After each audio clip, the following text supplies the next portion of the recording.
अरे मैं तैयार हूं मरने के लिए, तुम मारोगे क्या? बोलो कहां मारोगे, बताओ। अरे तुम कहां मारोगे? तुम्हारी गोलियां खत्म हो जाएंगी, मैं जिंदा रहूंगा। अरे तुम्हारी गोली डरने वाला बैठो तुम।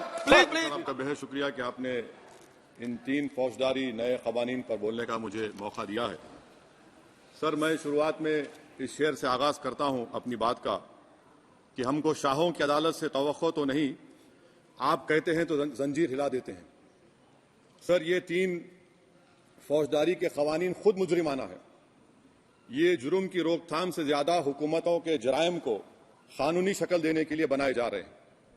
अब तरफ तमाशा यह है सर कि पिछले सेशन में मोदी हुकूमत ने जन विश्वास बिल 2023 को, जिसमें 183 प्रोविजंस और 43 कवानीन थे इम्प्रिजनमेंट के, उसको निकालकर फाइन में तब्दील कर दिया।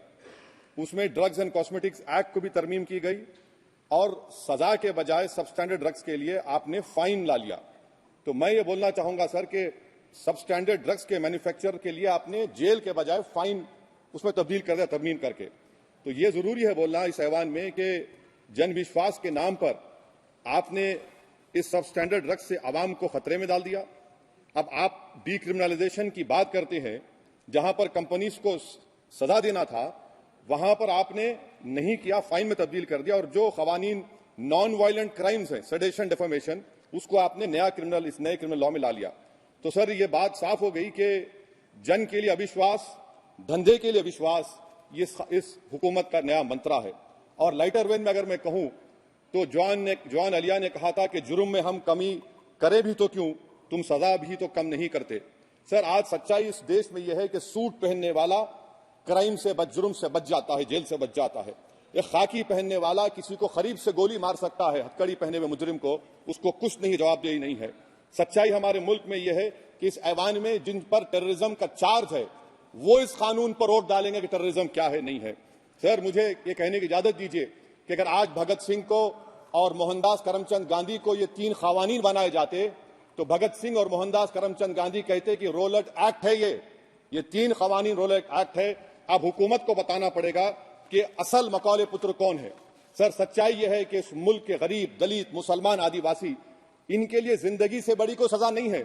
और क्या जुर्म है पता ही नहीं इनको।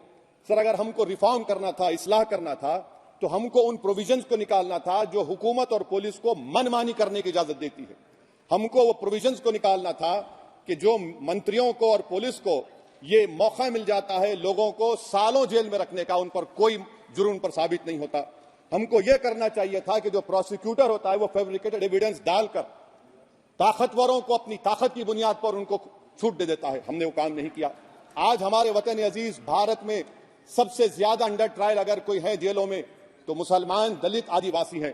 सर, इनका कन्विक्शन रेट देख लीजिए आप। एनसीआरबी का डेटा है 2017 से 21 का, 20% अंडर ट्रायल मुसलमान है, 16% कन्विक्शन है और मुसलमानों की आबादी 14.2% है। प्रिवेंटिव डिटेंशन यदि जिसको इस्तेमाल किया जाता है जुडिशियल प्रोसेस को सबवर्ट करने के लिए और फेयर ट्रायल को सबवर्ट करने के लिए, आज भारत की जेलों में 30% डेटेन्यूज मुसलमान है। उत्तर प्रदेश में 2017 में 33% मुसलमान डेटेन्यूज थे। आज 83.9% उत्तर प्रदेश के जेलों में मुसलमान डेटेन्यूज है। सर, एक और मिसाल दे रहा हूं, सीएसडीएस की रिपोर्ट है, थिंक टैंक है बहुत बड़ा, जो कहता है कि they have found substantial prejudice against Muslim police force. Bihar, Maharashtra, Uttarakhand, Jharkhand, 2/3 of the surveyed police personnel believe that Muslims were more inclined to violence than members of the communities. ये empirical evidence है। इसी रिपोर्ट में कहा गया कि 35% जिन पुलिस के औहदेदारों का सर्वे किया गया उन्होंने मॉब वायलेंस को नेचुरल करार दिया, खास तौर से उन केसों में जहां पर काउ स्लॉटर होता है। सीजेपीएपी का इन्वेस्टिगेशन रिपोर्ट है सर कि कोविड-19 के दौरान जिन लोगों 25% मुसलमानों का अरेस्ट किया गया था, ये बायसनेस नहीं है तो क्या है। मध्य प्रदेश में मुसलमान 7% के करीब है और 21% मुसलमानों का नाम सर एफआईआर में डाल दिया गया था।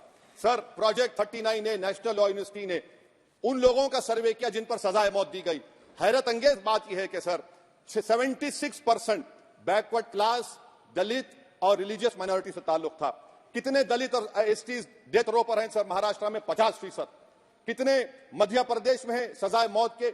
36% दलित और आदिवासी। कर्नाटका में 36%, बिहार में 31%, झारखंड में 30%, गुजरात में 19 लोग जो सजाए मौत के इंतजार में हैं, 15 मुसलमान हैं।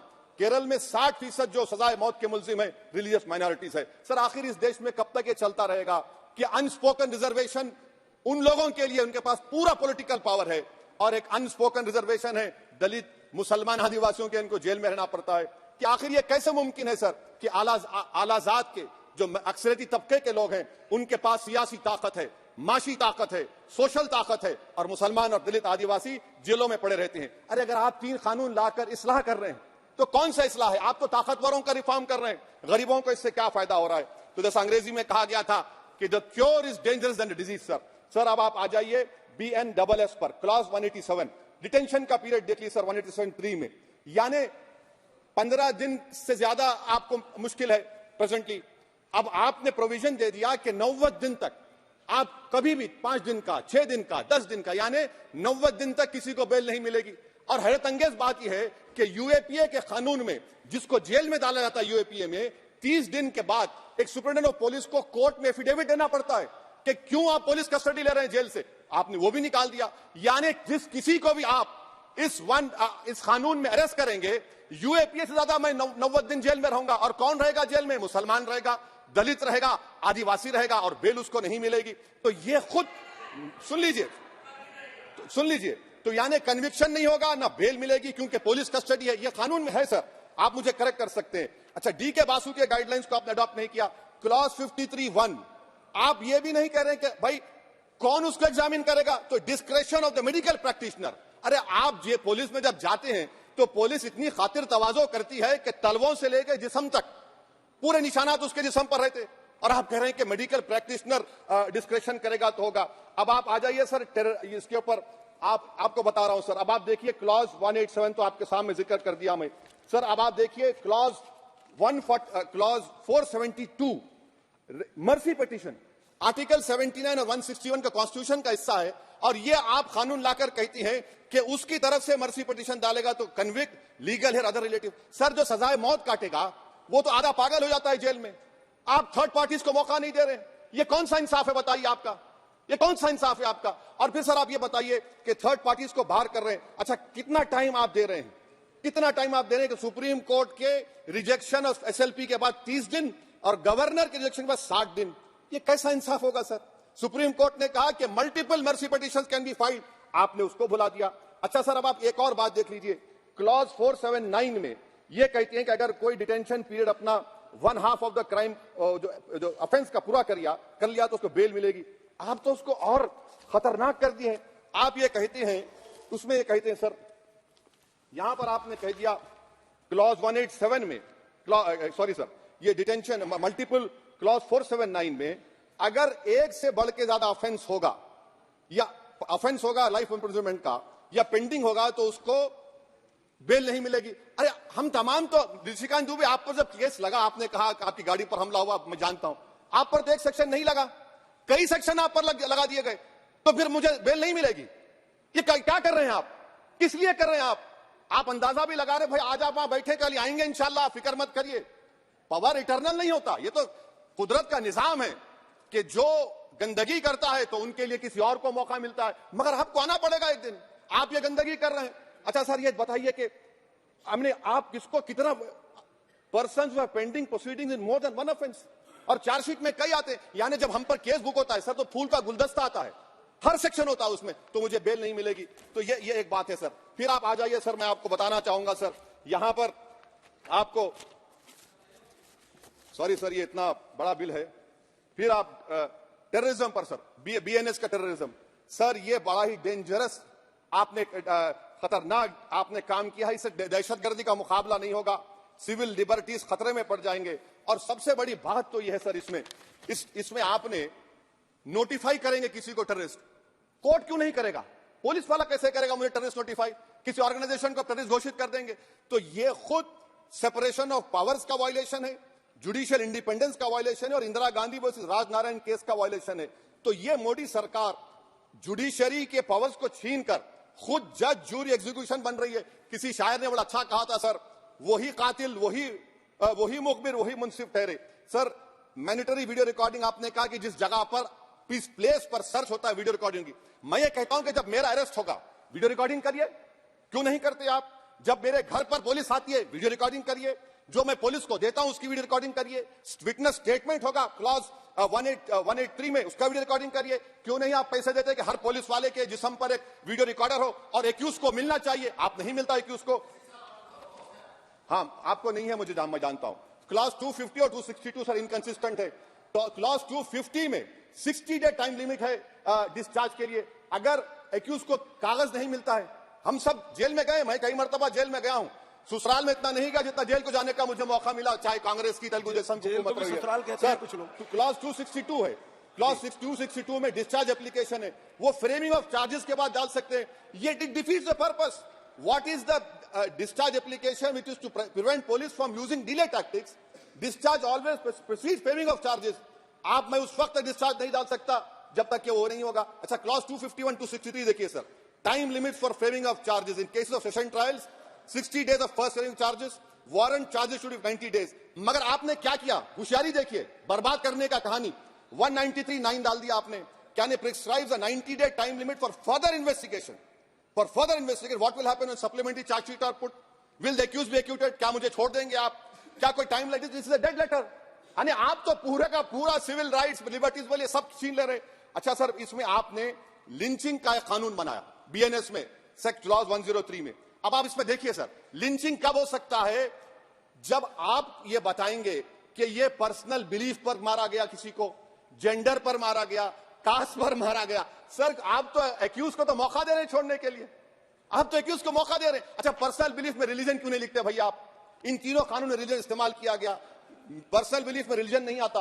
अच्छा सर, आप ये भी देख लीजिए कि 190 में अनलॉफुल असेंबली है, 5 और मोर एक्टिंग टुगेदर। फिर ये क्यों कर रहे हैं आप?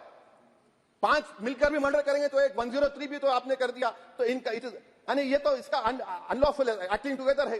अच्छा सर, मैं आपको बताना चाहूंगा, आपके ये बीएनएस का 172(2) आप देखिए कि पेटी केसेस में when the occasion is passed, किसका मतलब क्या है? व्हेन द ओकेजन होगा क्या सर? आप हम चुनाव लड़ते तो जो हमारा जो पार्टी अपोजिंग रहती है वो कहती है कि इनके 25 लोगों को 50 लोगों को गिरफ्तार कर लो, गिरफ्तार कर लेते मेरे बूथ के एजेंट्स को, और बोल रहे व्हेन, उसमें आप लिख रहे क्या है? When the occasion is passed, माने पास हो जाएगा पोलिंग के 5 बजे छोड़ देंगे। अरे आप अपना ही हाथ काट रहे हैं अपने आप। याद रखिए, आज आप मुस्कुरा रहे हैं, कल यहां पर बैठेंगे तो और कर देगा काम आपके ऊपर। अच्छा, रेप सर, रेप क्या, रेप सिर्फ महिलाओं का होता है, मर्दों का रेप नहीं होता है क्या? आपका प्रोविजन नहीं है क्या? स्टॉकिंग नहीं होती है मर्दों की? अच्छा, जस्ट होता है सर, आप हंस रहे हैं, होता है, होता है। आपकी हंसी इस बात का इकरार है कि आप जानते हैं किसका हुआ है। तो justice JS Verma sir, justice JS Verma का जेंडर न्यूट्रल बनाइए। अच्छा, क्लॉज 69 को, क्लॉज 69 लव जिहाद आ गया। देखिए सर, क्लॉज 6 लव जिहाद आ गया, उसमें बियॉन्ड रीजनेबल डाउट प्रूव ही नहीं कर पाएंगे आप। अब उसमें क्या बताना पड़ेगा? Suppressing identity. यानी अगर कोई महिला मोनू मानेसर चोमू चंडीगढ़ से इश्क करती है, बाद में उसको मालूम होता है कि वो मानेसर का नहीं है, चंडीगढ़ का नहीं है, तो क्या क्लॉज 69 एक्शन में आएगा? आप बताइए कि अच्छा, अगर कोई ये कहेगा कि मेरा नाम कुछ नाम है, कई कुछ नाम होता है जो कॉमन नाम होता है मुसलमानों में, दीगर मज़ाहिब में, तो क्या वो सेक्शन अप्लाई होगा? ये क्या आप कर रहे हैं? अच्छा, आपने अडल्ट्री को निकाल दिया, आपने होमोसेक्सुअलिटी को निकाल दिया, तो ये कंसेंशुअल सेक्सुअल रिलेशन जो 18-20 साल के ऊपर के लोगों में करते हैं, मैं इसका खिलाफ जरूर हूं मजहबी एतबार से, मगर आप क्यों उनकी ऑटोनॉमी को रोकना चाहते हैं? अच्छा सर, सेक्शन क्लॉज 1093 बीएनएस का, आपको it does not require knowledge और intention part of person facility commission organise crime. ये सर मैं 5 मिनट दीजिए सर बीएनएस का सेडेशन पर देख लीजिए, सेडेशन को आपने दोबारा ला लिया, लफ्ज सेडेशन इस्तेमाल नहीं किया आपने। 3 साल से 7 साल आपने सुप्रीम कोर्ट को अंडरटेकिंग दी थी कि प्रोविजन नहीं लाया जाएगा। तो चेयरमैन सर, यहां पर हिंदी के बहुत मशहूर कवि का वो शेर मुझे याद आ रहा है, मैथिली शरण गुप्त का, कि राज्य को यदि हम बना लेंगे भोग तो बनेगा वो प्रजा का रोग, फिर कहूं मैं क्यों ना उठकर हूं आज मेरा धर्म राजद्रोह। कार्ल मार्क्स ने कहा था sir, history repeats itself first as a tragedy, second as a farce. आप क्लॉज 195(1)D देखिए, it criminalizes the making of publication of false and misleading information jeopardizing sovereignty integrity of India। वेग है, यानी जो कोई भी पत्रकार इन्वेस्टिगेटिव जर्नलिज्म लिखेगा आप उसको इस्तेमाल कर लेंगे और जेल की सलाखों में उसको डालकर आप सड़ा देंगे। सर, मैं आपको और एक बात बताना चाहूंगा कि रैश एंड नेग्लिजेंट एक्ट जो आईपीसी में था 2 साल थे, 304, आप उसको बढ़ाकर 5 साल कर दिए 1061 में, बीएनएस 1 में। और rash and negligent driving 304 IPC में था, 2 साल की सजा आपने 10 साल कर दिया। ये क्रिमिनल जुरिस्प्रूडेंस का हिस्सा नहीं है। अच्छा, क्रिमिनल ऑर्गेनाइजेशन उत्तर प्रदेश में यूपी गैंगस्टर एक्ट में एक चार्जशीट में गैंगस्टर एक्ट लगता। सर आप बताइए फिर यूएपीए का क्या होगा, पीएमएलए का क्या होगा, महाराष्ट्र मकोका क्या क्या होगा, गुजरात के कोका क्या क्या होगा। आप ये सब कानून रख रहे हैं और एक पुलिस वाले को आप ये तमाम कानून की इजाजत देंगे। याद रखिए, जिंदगियां बर्बाद करने का काम आप कर रहे हैं और सबसे बड़ा इसका नुकसान होगा। किसका नुकसान होगा? दलितों का, मुसलमानों का, आदिवासियों का। और वो पॉलिटिकल पार्टीज जो कल आज सत्ता में है, कल नहीं रहेंगे, वो बदले की भावना से काम करते हैं। सर मुझे पुलिस ने पीटा सर 1999 22 दिसंबर को मेरे सर पर 20 टाके लगे, पीठ से लेकर पैर तक मारा गया। आपको मालूम सर क्या हुआ? तेलुगु देशम की सरकार थी, उन्होंने उन दोनों पुलिस वालों को जिन्होंने मुझे मारा था उनको आईपीएस कन्फर कर दिया।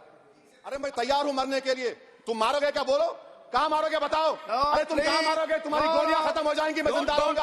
अरे तुम्हारी गोली डरने वाला बैठो तुम। अरे चप्पल लेके बैठो तुम। प्लीज आप बैठ जाइए। टेररिज्म का आप बैठ जाइए प्लीज। यूएपीए का सर मैं खत्म, टेररिज्म उनको रोकिए sir. Okay please sit down. हाँ तुम गोली मार सकते, सस्पेंड नहीं कर सकते और कुछ नहीं कर सकते। सर टेररिज्म का डेफिनेशन में आप देखिए, यूएपीए का सेक्शन 16 क्लॉज 113 में आ गया, यूएपीए का सेक्शन 15 क्लॉज 131 में आ गया। देख लेंगे उसको, देख लेंगे। यूएपीए का आपत्तिजनक अंश निकाल दिए जाएंगे। यूएपीए का क्लॉज 18 113 4 में आ गया, यूएपीए का क्लॉज 18 113 3 में आ गया, यूएपीए का क्लॉज 20 113 5 में आ गया, यूएपीए का सेक्शन 19 113 6 में आ गया। अरे भाई साहब फिर क्या बचा है? आप यूएपीए से, मकोका से, गुजरात कोका से पीएमएलए सब ला दिए। तो स्पीकर सर मैं अपनी बात को खत्म करने से पहले मैं उम्मीद कर रहा था कि मैंने वजीर दाखिला का एक स्टेटमेंट सुना था अमित शाह साहब का कि जब गुजरात के होम मिनिस्टर थे तो उन पर जुल्म किया गया, उनको दबाया गया। मगर हम ये समझ रहे थे कि जिस शख्स पर नाइंसाफी हुई है, जो वो क्लेम कर रहे हैं, तो कम से कम वो दूसरों से नाइंसाफी तो नहीं करेंगे। आप क्या कर रहे हैं? अरे ऐसे हजारों लोग हैं जिन पर जुल्म हो रहा है, ना उनके पास दलील है, ना उनके पास वकील है, ना उनके पास आजादी है। तो ये तीन सर मैं आखिर एक लव ये तीनों कवानीन हमारे मुल्क की जमहूरियत के लिए, इन गरीब तबकात के लिए नुकसानदेह साबित होगा। और ये सरकार को मैं चार्ज दे रहा हूं, आप चेक रिपब्लिक में निखिल गुप्ता बैठा है, लेके आओ ना उसको। कुलभूषण यादव पाकिस्तान में बैठा है, लेके आओ ना। खतर में हमारे फौजी बैठे, लेके आओ ना उनको। अरे कहां तुम्हारी देशभक्ति है? अरे निखिल गुप्ता को लाओ, इस कानून में इस्तेमाल करो। मगर वो नहीं बोलेंगे। मैं इस कानून के मुखालिफत में खड़ा हूं जो भारत की जमहूरियत के लिए खतरा बनेगा। शुक्रिया।